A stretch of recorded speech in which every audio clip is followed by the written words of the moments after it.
자, 안녕하세요. 삶의 흐름입니다. 자, 앞의 영상에서 대략적으로 공산주의, 사회주의를 설명드렸습니다. 이전 영상과 그 이전 영상 좌파는 정의로운 사람들이 모인 곳이다를 안 보신 분은 그것들을 먼저 보시기 바랍니다. 자, 앞의 두 영상에서 제가 설명드린 사회주의적 사고방식은 첫째로 남 탓, 사회 탓을 하게끔 만듭니다. 내가 저 애 때문에 1등을 못해. 내가 저 사람 때문에 취직을 못해. 저 사람만 없으면 직장 생활이 훨씬 더 잘 나갈 텐데. 부모님 때문에, 돈 때문에, 사회 구조 때문에, 부자들 때문에, 정치인들 때문에 내가 행복할 수 없다라고 생각합니다. 그리고 사실 그게 진짜 맞는 이유일 때도 많습니다. 그런데요, 문제는 그런 생각을 가지고 사는 것이 절대로 나에게 도움이 되지 않는다는 것이죠. 문제의 해결도 안 되고요.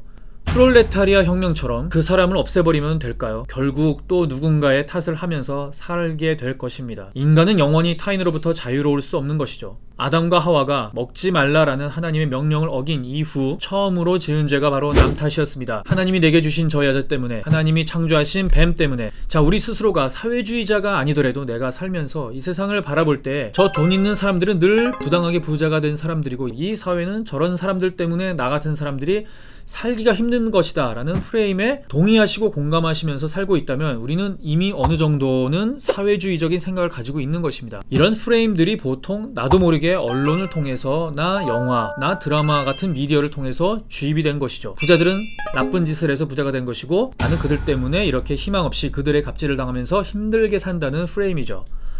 자, 여러분, 우리 믿는 그리스도인들은 이런 프레임을 경계해야 합니다. 타락 후 죄인 된 불완전한 사람들이 모여 사는 세상은 원래가 다 고달프고 힘든 것입니다. 누군가는 나에게 영향력을 주고 있고요, 나 또한 누군가에게 영향력을 주는 위치에 있기도 하죠. 사람이 어디까지 위로 올라가야 다른 사람 눈치 안 보면서 맘대로 하면서 살 수 있을까요? 그런 사람들은 존재하기도 극히 드물고, 있다 하더라도 오랜 시간 동안 그것을 유지하면서 살기 힘듭니다. 그렇게 우리가 보기에 위에 있다는 사람들끼리도 다 주고받는 갑질과 눈치와 억울함과 부당함으로 얽혀 살고 있는 것이죠. 자, 그리고 이런 좌파적인 사고방식은 계속 말씀드린 것과 같이 인간이 모두 선하다는 가정 아래서만 가능한 세상을 꿈꾸고 있습니다. 그래서 좌파적인 사람들의 말을 들어보면 하나같이 다 듣기 좋습니다. 자유와 평등을 말하고요, 좋은 세상을 말하고요, 꿈과 희망을 말하고 사람이 먼저다라고 말을 하죠.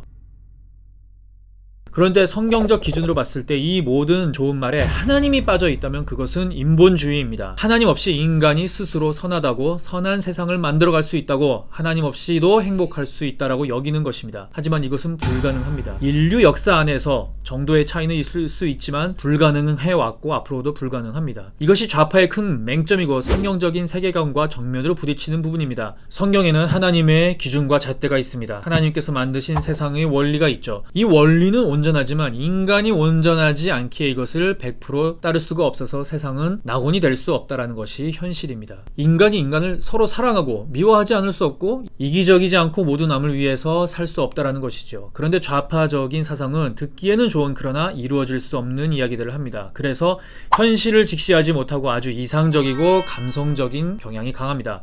그리고 앞서 말한 것과 같이 현실에 부딪히는 필연적인 모순에 빠지게 되죠. 자기 자신들도 자기들이 말한 대로의 삶을 살 수가 없기 때문입니다. 국가는 그런 모순을 덮기 위해서 강압과 언론 통제 등을 하게 되는 것이죠. 그들은 평화를 말하지만 그것은 성경에서 말하는 평화가 아니고, 공의를 말하지만 그것은 하나님의 기준의 공의가 아닙니다. 조선민주주의 인민공화국은 민주주의, 사람이 주인인 나라가 절대로 아니죠. 자, 정리를 해보겠습니다. 성경적 세계관은 인간은 타락 이후 본질상 죄성을 가지고 있다는 것에서 출발합니다. 그래서 우리는 하나님의 은혜와 예수 그리스도의 십자가의 구속이 필요한 것이죠. 이런 본성을 인정함으로써 우리는 타인을 탓하지 않고 그 사람과 다를 바 없는 내 자신의 죄성을 볼 수 있으며, 그런 모두 다 죄인인 부족한 존재임을 인식하고 서로 사는 것이죠. 부당한 것들은 법치를 통해서 처벌하고 심판하지만 그렇다고 그 사람을 죽일 만큼 미워할 만한 자격이 나에게는 없다라는 것을 인정하고 사는 것이 그리스도인입니다. 불완전한 인간들이 사는 세상의 현실을 직시하고 받아들이며 사는 것이죠.